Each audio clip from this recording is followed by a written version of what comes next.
ঢাকা জেলার দক্ষিণ কেরানীগঞ্জের একটি মাদ্রাসায় ভয়াবহ বিস্ফোরণের ঘটনায় ককটেল, রাসায়নিক দ্রব্য ও বোমার তৈরির বিভিন্ন সরঞ্জাম উদ্ধার করেছে পুলিশ।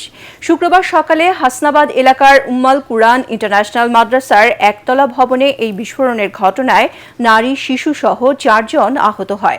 বিকেলে দক্ষিণ কেরানীগঞ্জ থানায় এক সংবাদ সম্মেলনে ঢাকা জেলার পুলিশ সুপার মিজানুর রহমান জানান, আসল ঘটনা উদ্ঘাটনে জেলা ডিবি, ক্রাইম সিন, সিআইডি সহ আইনশৃঙ্খলা বাহিনী বিভিন্ন সংস্থা কাজ করছে।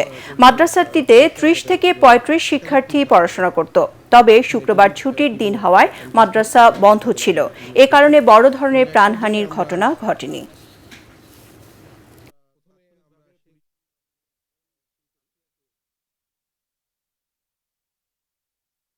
ভাবে তল্লাশি করি। তল্লাশি করার এক পর্যায়ে আমরা ওখান থেকে বেশ কিছু আলামত সংগ্রহ করি, যার মধ্যে আছে ল্যাপটপে আছে, মনিটর আছে, বেশ কিছু রাসায়নিক মজুদ আছে। আমাদের মোটামুটি হেফাজতে 3 জন আছেন।